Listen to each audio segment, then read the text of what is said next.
Well, thank you, Jessica, for that great presentation. And now I'm really excited to introduce the third-party management panel, which we're calling When Is It Right for Your Business?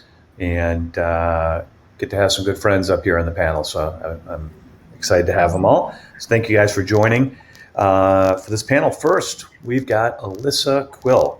Alyssa's from Storage Asset Management, and she is the owner of SAM, and a third-party management company specializing in self-storage based out of York, Pennsylvania.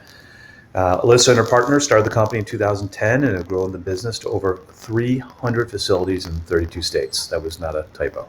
So talk about someone who has a large foothold. So great to have you, Alyssa. Thanks. Scott.beatty. Scott, who I've known for many years from Absolute Storage Management. And Scott is the CEO of Absolute, has over 22 years of self-storage industry experience. So it sounds like he and I got in right around the same time. Eric Carlson from Life Storage. Eric has been working with Life Storage since May of 2012. I don't know if I've ever worked anywhere that long, so congratulations. Eric has dedicated his time to growing the third-party management team at Life Storage since April of 2014, and is one of the 3 main sales managers for Life Storage Solutions. So welcome, Eric. And finally, but last but not least, Korey Hanson, another fine gentleman from Argus Professional Storage Management. Korey's been in the self-storage industry since 2004 and part of the Argus Professional Storage Management team since the business was created in 2012, way back in the day. So Korey, welcome to you. So great. Thanks, everyone. We'll get started.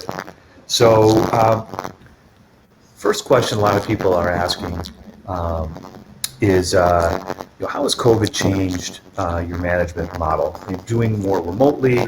Are you using a different or new technology? Alyssa, why don't you lead us off? Sure. I would say it hasn't changed our model, but it's accelerated some things we already had started working on. Could have started working faster.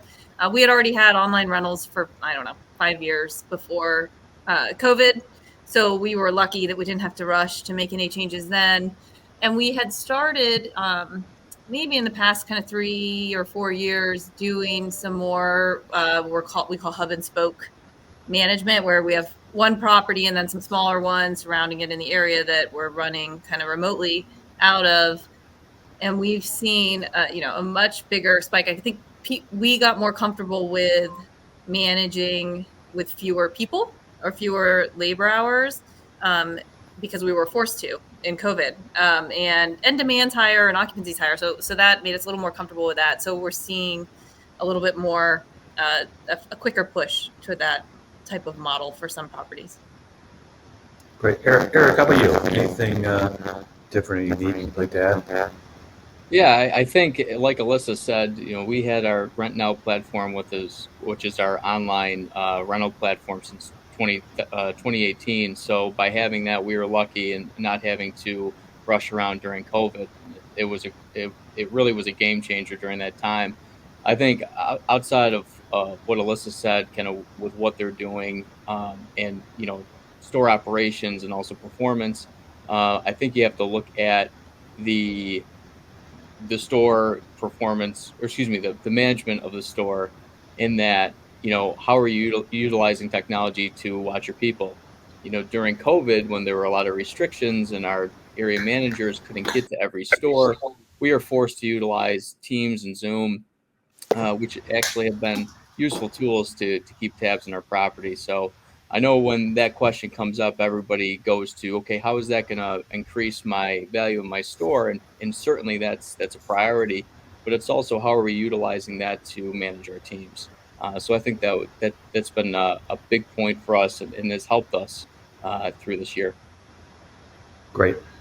Korey, are you doing anything unique? Are you, I know I've heard some rumblings of people, especially with occupancy being so strong. Anybody, you or Scott, are you guys closing stores maybe, or not having as many manned hours because of this, and obviously the challenges out there with labor? Anything that COVID have you done differently? Yeah, we have. We've actually been able to reduce office hours at several of our locations. I feel we've gotten a lot better at running these things remotely due to the shutdowns during the pandemic. And now somebody is sick or somebody is sick, we we don't skip a beat anymore, which is nice. Working today.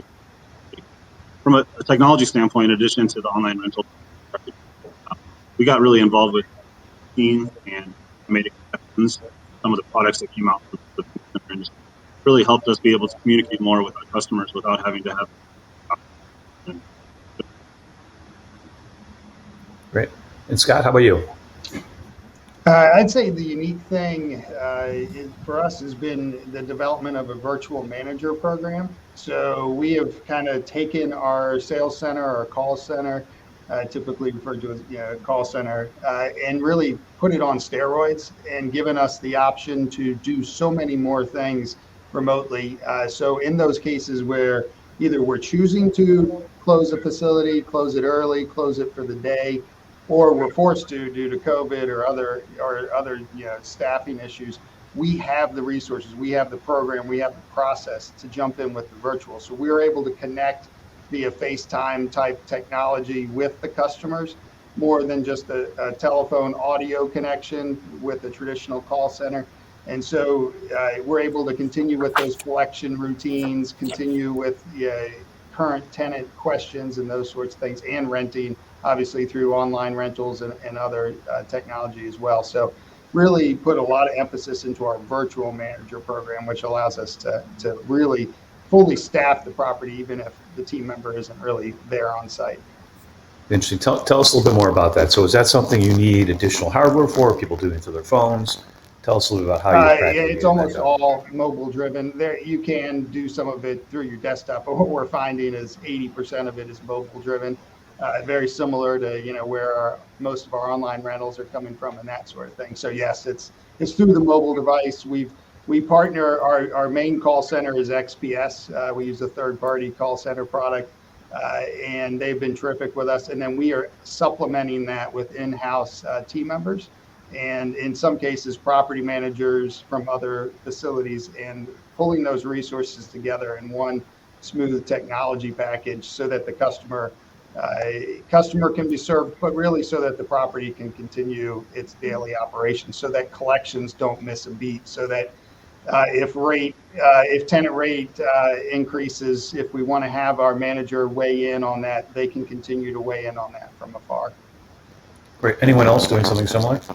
Yeah, I would say, Ian, thank you, and Scott, thanks for the insight there. I would say we've been doing something similar within our stores, maybe not quite as the virtual model that Scott has described, but giving our managers the ability to be more nimble on site. So utilizing everything from a tablet instead of being behind the counter to do all their daily tasks. And like Scott was saying, that allows them to not miss an introduction call or reservation call, which we are pretty strict on getting back to the customer within a certain time frame, all the way up to being able to make a payment on the fly. And again, those things just allow the manager to be more nimble, on the property and make use of their time, which as Scott and Korey said, a lot of what you can do with the digital platform is you can cut back store hours during times that you're not getting many customers, let's say middle of the week on Tuesday. So the ability for them then to go online and do business and really not having to miss a beat is helped, of course, the bottom line, but I think the entire customer experience.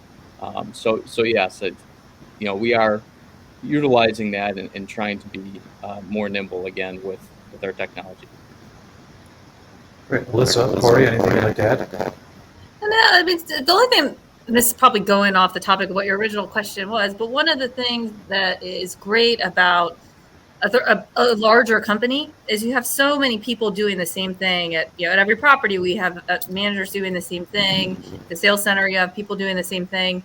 And sometimes they're super busy and sometimes there's downtime. And what we have found is, when we have someone who their kid, they get a call from school midway through the day that they have to pick up their kid has to quarantine for the next 10 days and they're going to be out, we can quickly we use Slack to chat, say, hey, this manager has to be out. We're going to have to run this store virtually for a couple days. Is anybody willing to help with their collection calls or, process their tasks, do anything? And we can do that from anywhere. So you can split up that workload when you have to across the rest of the company, and there are plenty of people willing to jump in and help right away. So it's been really nice to see, actually. Korey, anything else to add? No, I agree with all that. I mean, that's all stuff that we're doing and working on as well. Being able to forward phone calls, forward phones from one store to another when those has been. And Alyssa mentioned having multiple stores in the market is a huge plus. Doing things the same way to where somebody can really step in and kind of plug and play if necessary. It's a major benefit of party management. Great. So one of the attractions of third-party management, I know that it's one of those, full disclosure, we sold a large portion of our portfolio back in 2015 to this for the rest of the country, a couple locations here and there, and didn't feel it was good for us to manage ourselves anymore. So what's one of the main attractions? And so I'm a big proponent of third-party, especially today's market. I feel like if you're a smaller operator, you're going to be using these organizations like yours or the REITs. I don't care. People hear me okay? Is this any better? Much better. That's better. Okay.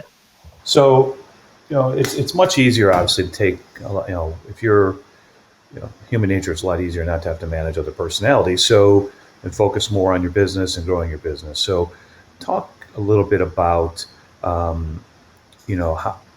why is that such a great advantage? What does third-party management offer, to a potential client? What's your advice to them?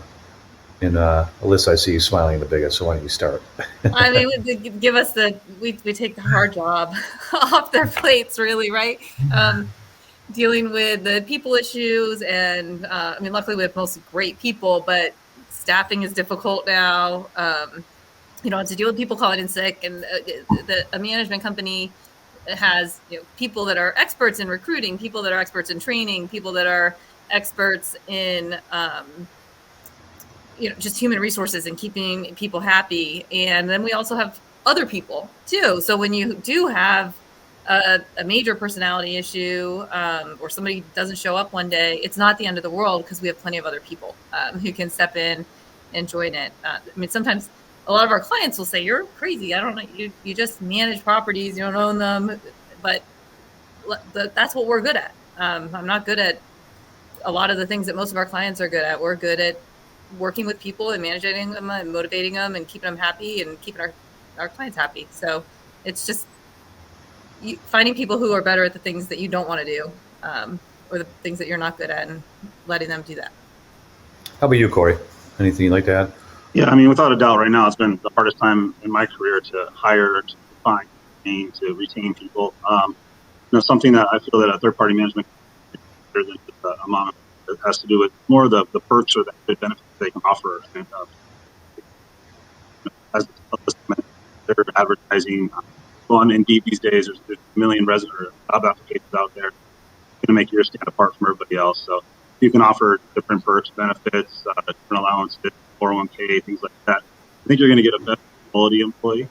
And, in our industry, it's traditionally been pretty low paid, low income, I think a little bit.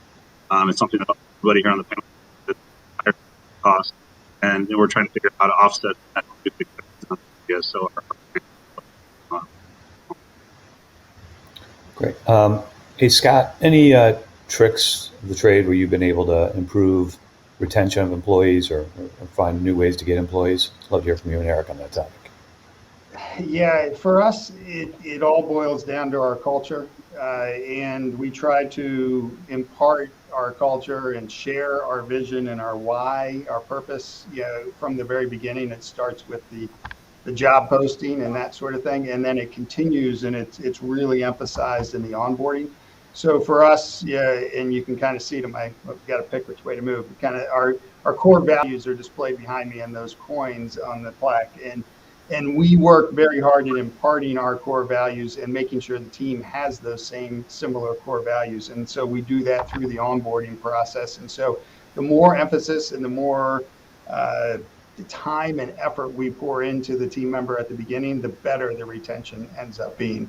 And then we carry on that message throughout. So that has been a huge turning point for us in just improving that message. And clearly all of that had to shift very rapidly with COVID. We used to be able to do a lot of that in person. We shifted well in 2020 and continue that shift to that virtual. But it's really getting the team member to buy into why we exist. We're in the business of creating value, and we create value for our clients. We create value for our customers. And so getting the team member to buy into that they see what value they can create for their customers, that makes them feel good, makes everybody successful. And so the more we can get them ingrained in that idea, the better the retention turns out to be. Eric, any additional thoughts? Hope you're on mute still, Eric. Sorry. I know we're all kind of new to the Zoom. No, thank you. I think everybody on the panel has covered the question pretty well. I would say it's not only looking at new talent, but retaining your existing talent. I think that's equally as hard with competitive wages and where that's going. So offering, incentives for people to stay and giving them a rewarding work environment goes a long way, because we all know it's such an uphill battle. It's a long haul to get new talent and train them, and we want to continue to do that, which we're able to do. But it's also making sure that the people that have put in the work, have maybe been in the store for multiple years, that are tenured people, really see their worth and their value and how they've helped us. But nothing else to add to the employee side there. Great. So one of the things I'm kind of hearing kind of secondhand is there's definitely an element where there's no question. I mean, you see signs where people are needing to pay dishwashers $20 an hour at restaurants, right? We're just desperate for people. So my guess, and I'd like to hear from each of you on this, is while there's definitely an increase on labor, we're probably utilizing technology. And so I'm sure a lot of people out there watching this thinking, should I use third party? Are there things you're doing? Am I going to automatically have a 30% increase on my line item for payroll, or are you guys able to offset it with different processes or procedures you're doing? And why don't we start with you, Korey, and let's hear from it. And also maybe I'd love to hear, just generally speaking, just on the pure payroll, people you got to pay, where are you guys coming out, and how much more you need to pay these days than you were paying, say, pre-COVID? So our markets vary so differently. We're in California versus Canada. But payroll costs have gone up. We used to budget 3 to 5% increases every year. This year is probably closer to 5%. So nothing drastic, but it is an impact in some cases. But like I mentioned earlier, we really have other ways to reduce other expenses. And using the technology with the online rentals and collection. One thing we found is a lot of people want that higher pay rate, but they're working 5 hours, 7 hours, and that way they're able to have an extra working 4 days instead of 5 days. That. Great. How about you, Eric? Yeah. So I'm sorry, Ian. Could you repeat the question just one more time? Basically. Okay, that sounded great. How much more you need to pay people, and how are you kind of offsetting that with, are you able to mostly offset it so it's a net, I guess. Yeah. I think one of the things that we've been talking about that's been a theme is utilizing the ability to do online rentals, which, we take a step further, and going back to Alyssa's hub and spoke kind of model, where we will have digital stores where you kind of really heavily emphasize the ability to run online. And what that does is it allows you, to, close that store down for, 4 hours during the week, or maybe one day that's very slow. So you see a reduction in payroll that way. You are seeing, the dollars per hour on, salary hires, $1 to $2 more, depending on markets. We also have the multi-store manager models where, take that manager and oversee 1 to 2 stores, or maybe 1 to 3 stores. And so there's a kind of a premium on that. But overall, I think we have to remember too, if we looked at 2020 or even earlier this year, prior to us really getting back into the workplace, we had spent so little. So, your year-over-year costs are going to look a little more elevated. So it's just something to keep tabs on as we go into this next year. We're probably in that 6 to 10% range, payroll. But overall, because we were starting from a lower floor. So I think overall it's not a huge, tremendous increase that would probably off-put one of our third-party owners. I think they understand kind of what's going on with that, and it's really it's really something I think we're going to be able to absorb. Right. I'm actually going to shift the question a little bit now, and Alyssa, let you answer that. So, really, I mean, I think what a lot of people here are watching this, and why they're probably watching and listening, is to say, why would I sign up with a third party? What's it going to cost me? My experience as a customer was that, listen, there's always going to be things you want to do your way. There's always things you think you can do better. I thought we were excellent at revenue management, but we couldn't compete, for example, on client retention and acquisition. I felt, our management company had a much bigger platform, and we would never have been as full as we were. There may have been some additional expenses. We're paying a manager. We're doing things that we weren't doing before, but I'm getting rid of payroll. Obviously, one of the questions that came up for you was, how the heck did you go to 300 stores? But and I think this will answer the question. What's the pitch to a potential client? Well, I can't hear you.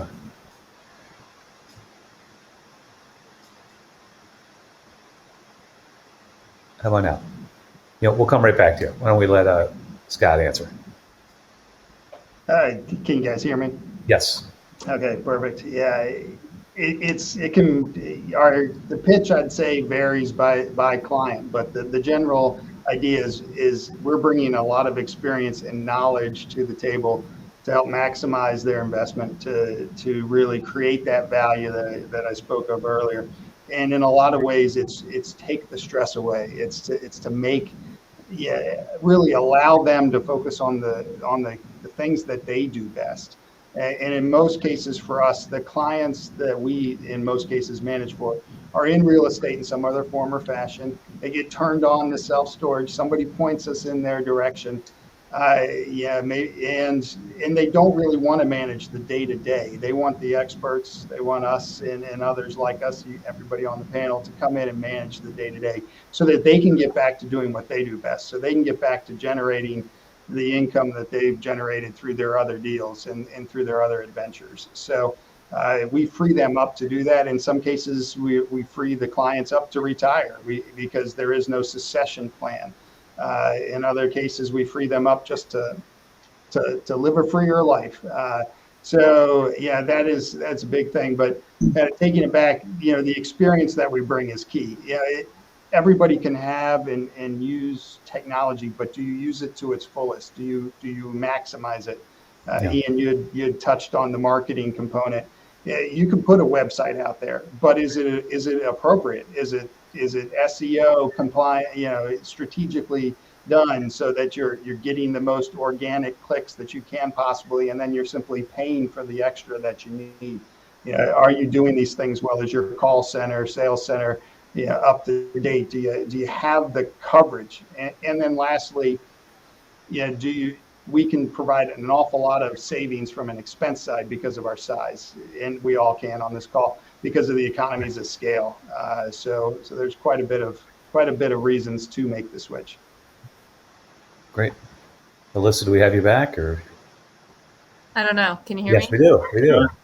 I didn't change anything, so I'm not sure what was going on, but and I apologize. I was trying to get it fixed, so I may have missed some of the things that you guys said that I could have learned from. Talk a little bit too. Kind of direct your answer a little bit towards, I got to believe most people are thinking, obviously they're going to hire because of your expertise, but I think they're thinking economics too. They don't want to see that they're going to have 10-15% additional coming out of their pocket. So talk about why that would not be the case. Yeah, I think two things. Number one, the revenue. Typically when we take over a property that we hadn't managed before, there has been a lot of low-hanging fruit from a revenue management perspective, fee collection, past due management, all of those types of things. But then actually from an expense load, there are quite a few economies of scale that you get with a bigger company. So from in some states, it's things as simple as going out and being able to bulk buy electricity.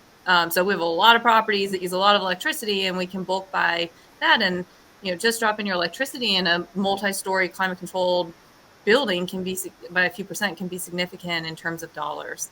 And even honestly, staffing. We talked about payroll being more expensive, but when you can bring people in with a pipeline for development and they see a future career path, you might not have to pay somebody the salary they're going to need for their whole career when you first hire them to manage a store, because they see where they're going. So there are a lot of benefits. Online marketing, I think having a team of experts that do the online marketing can really decrease your spend, because you're only spending on the things that work the best, and you have a lot of data to know what works the best, and you don't waste any money on the things that don't. Right, and you have a bookkeeper for 15 or 20 properties as opposed for 2, and you have a district manager for all of them. So exactly. Yeah, I mean, it makes sense. I mean, so Korey, for along those lines, like, and for Eric too, what are some of the key metrics that you think, like, immediately that you highlight that could be the biggest benefits? Like, where do you think you make the biggest impact right out of the gate? Well, I mean, other than obviously revenue and coming in with a targeted plan to increase revenue and hit certain benchmarks there, and ultimately create value for our clients. Some of the stuff they talk about, saving expenses, is huge. I think the 4 major metrics that we look at once we take into a property and we grow the most is our tenant insurance participation. Some of the owners out there have very low or none. We're able to get that significantly higher. I mean, our portfolio is north of 5% right now, which is good. Auto pay percentages is a big one. Getting every customer you can on auto pay. Notice that doesn't seem to be as much of a focus for some of the independent operators out there. And as we know, auto pay customer stays longer, takes rate increases better, and overall better customer. Last 2 would probably be merchandise sales. Put in sales training and help with pricing to see if we're sell more box and moxie. Delinquency, so putting in some of the new technology and that are out there to reduce delinquency. Great. Eric, anything that you really highlight when you're talking to a potential prospect? Yeah, I think what Korey had stated are really the things you look for. I mean, the other thing would be the economic occupancy. A lot of the properties that we take a look at or review, I mean, you're at 60, 70%, especially with 20, 30, 40% year-over-year rate growth. And if that operator has not been doing many increases or structured increases, there's a lot of room to move these people up and in place. So that's really understanding that, identifying it, setting a strategy, and setting the expectation with our owner up front so he knows the value he's going to get, or he or she are going to get out of that property. I would say the close percentage and getting back to customers is a KPI metric that we grade our customers on. And so that's something that can improve the sales process. Cleaning up the bad debt is certainly something that we see on a lot of takeovers of existing properties, and getting that to the point where that property isn't kind of handcuffed by all that lost revenue. Really, our target's to get it back to about 5%. Is from an AR scenario. And then, again, lock sales, merchandise capture, insurance capture, those are definitely huge. And then understanding what expenses that can be cut. I think going back to the last question, why go with a third-party manager on the expenses? Making sure I don't spend too much. We have everything in-house. There's a lot of off-the-shelf charges I see on a lot of P&Ls that are eliminated by coming to us. So those are the things that we see. And I think the last thing that is one of those little details that can become a big problem is going back to Korey's point on auto pay. I always preach to owners, make sure you understand how to get that auto pay information from your existing operator, whether you're buying a facility or going to be switching managers. It's sometimes have run into situations where the owner's not able to get that tokenized credit card data. And what that causes is a very manual process at the store. Those credit cards aren't coming over, and our managers have to call those customers. They see a change in management. They're getting delinquent calls that they shouldn't be getting. Creates kind of a bad dynamic. So making sure you can get that, because as Korey pointed out, it's a very important metric. It's a metric that we also look at when we are looking at store performance. So a question I've seen come up now, I think this is the third time. There's people out there that want to know, I've got a smaller facility, but I got multiple facilities. Some are in the same market, some are not. Don't know the answer to this, but are any of you, is that a model that any of your management companies are able to handle, even if it's, as little as 50 or 100 units? Probably not, may not make economic sense. But what if they're a couple hundred units and they're unmanned stores, but there's a few in the same market? Is that something, if anybody would like to take the floor on that one, because that's now come up 3 times. So, if we're already in a market where they have the ability to take on some smaller, probably not something with 50 units, but if you get into at least close to 20,000 feet, which is smaller than a lot of other operators have to do. If we're already in a market, we can do it. Go to a new market or something like that. Yeah, exactly what Korey said. If we're in that market already, it makes sense. We definitely have some clients who started, and also if we know if there's a plan for it to be more. So if you have one property that's 100 and you'd like to add, 3 or 4 more that are also 100 or more units, then that's something that's absolutely worth us, maybe even taking a loss to manage from a management fee perspective, the first group, because we know there'll be more and we can help you find other small ones in that area that we can kind of run them all together. Great. Anyway, Scott, anything you want to add? Yeah, I would jump in. Similar for us as well. We've been able to put quite a few unique operating relationships together. So typically the smaller, even the 50-unit facilities, we can run as a sister property to a main facility. And it takes a lot of coordination. It takes a little bit of work to get one client to agree to the concept and make that relationship work. But it can. In a lot of cases, why it works is because the main property may be a 4-story vertical, all indoor climate facility, and the 50-unit is a traditional drive up, all outdoor. And so the clients will oftentimes agree to the kind of the setup of the sharing of the resources and the sister property concept, because they recognize they're really not the same product type. They're going after different customers. And so because of that, though, you can make that relationship work. Both parties can save on costs, and you kind of, it's a win-win for everybody. So we've been able to make a lot of that work. Yeah, I would say on top of that, I think to me the item that I think does not get gets a lot of attention but not near enough is revenue management. I can say at one point we controlled over 90 stores at once, and we had like 25,000 plus tenants. You do the math. You increase every tenant on average a year by $3 or $4 times 12. Put that out at a at a cap rate, times the 25,000. It's an enormous number, and with nobody's moving for that amount of money, right? On average, nobody's moving, and so obviously, you probably don't have a lot of clients of that size, but even somebody who had 10, 20 stores, you could create hundreds of thousands, not in excess of $1 million of value with good revenue management. Anything anybody would like to talk about that they're doing in particular? I know there's a lot of great new services out there. I know a lot of the software is implemented. And I also know from experience that, it's difficult. Not every store is made the same. So, when you have a store in New York City, you're not going to do the same kind of revenue management you're going to do in Mobile, Alabama. So anybody want to, kind of address, Scott, you get the biggest smile award, so you can maybe, or Eric, you're Eric, you go next. Scott, no, please, I'll defer to Scott's smile. Please, yeah. Scott, you can take that one. Great smile. Great smile. I learned the smile from Alyssa. That's good. Yeah, there you go. For us, we recognize the importance of that, and it's paid off in spades. I would say, especially with all the growth that's come, and despite COVID. We partnered with one of the leading vendors in the industry, Veritech.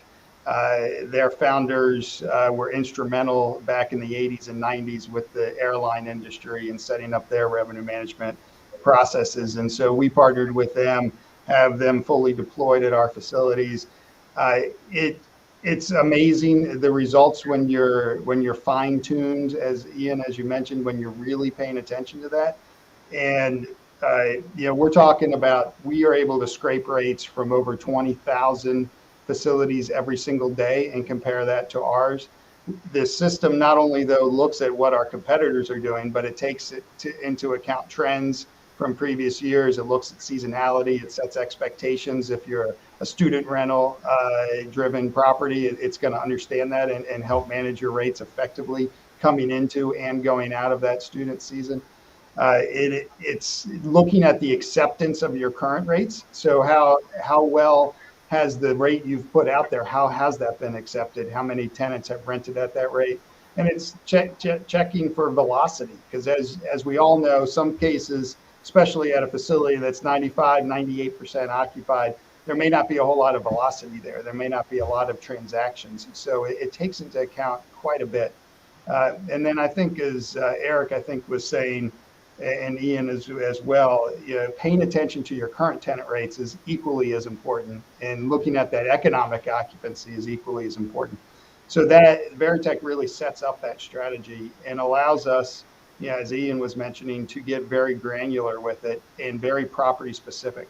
So we are able to set each property up with its own rate increase cadence, if you will.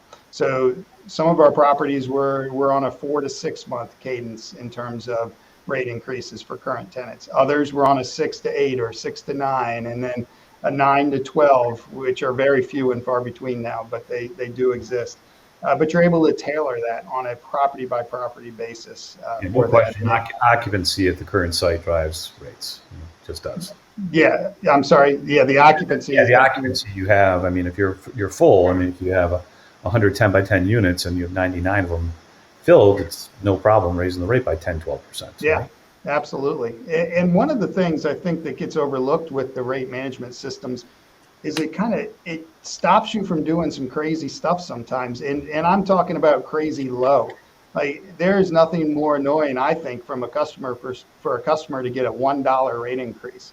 If we're going to trouble the customer and annoy them and have them think about their storage unit, I don't want to do it over a $1 increase. I'd rather go in with something that is a little more meaningful. And so the system protects us from doing some of those things, which is, it's not often thought of, but it's nice to have that.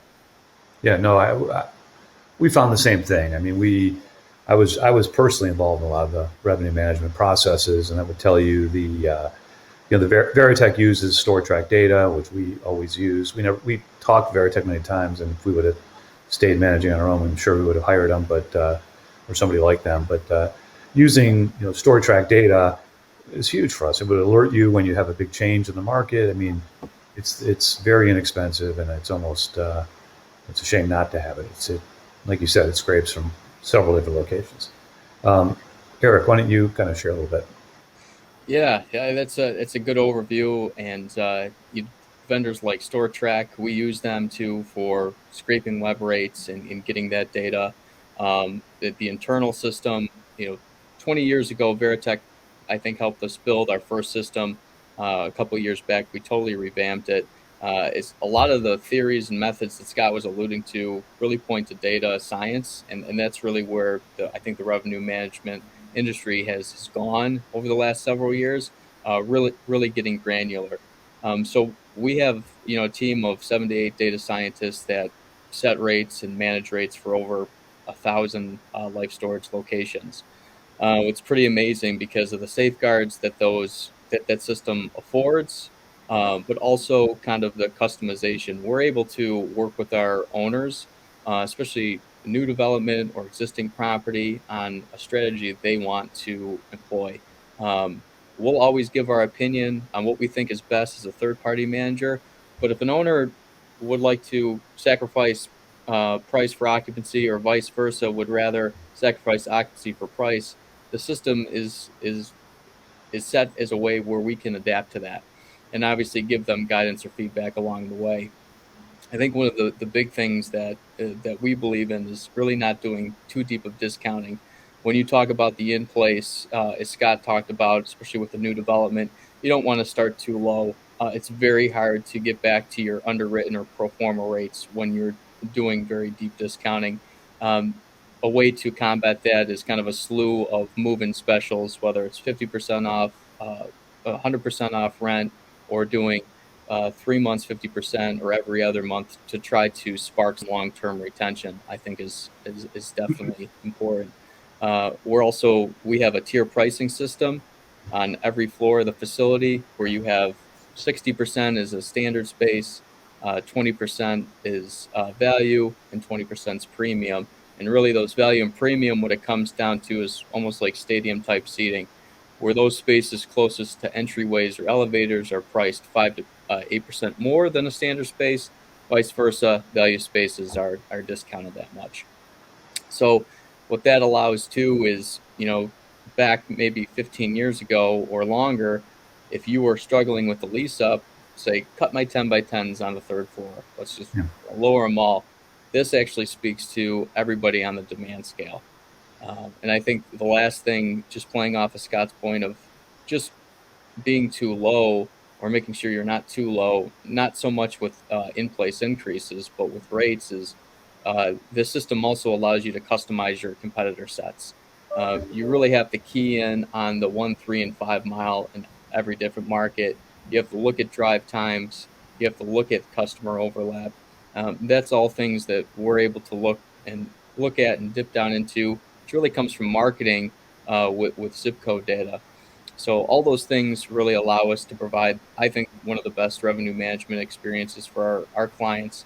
And we focus on that with them early on. We actually have a team that's dedicated, especially for new developments, called Early Life, that focuses on making sure they have a strategy, making sure that their rates kind of marry well with what us sales guys talk about in the sales process, which us sales guys always get blamed for the mistakes. But really, and all kidding aside, we are very passionate about getting it right and work with them through sales and understanding how that property performs all the way through operations.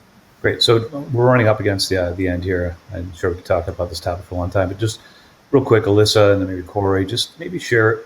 One of the questions come up here at least twice now, and the comments here is how much. I think some people are like, I'd love to hire management. I don't have the cash to. What I got to put out of pocket to start. Alyssa, why don't you maybe just share a little bit about kind of what's the upfront cost? I know every deal is different, but for us, there's typically not much upfront. We don't require a rebrand. Sometimes it makes sense to rebrand, and so we talk through that with you and determine if it makes sense.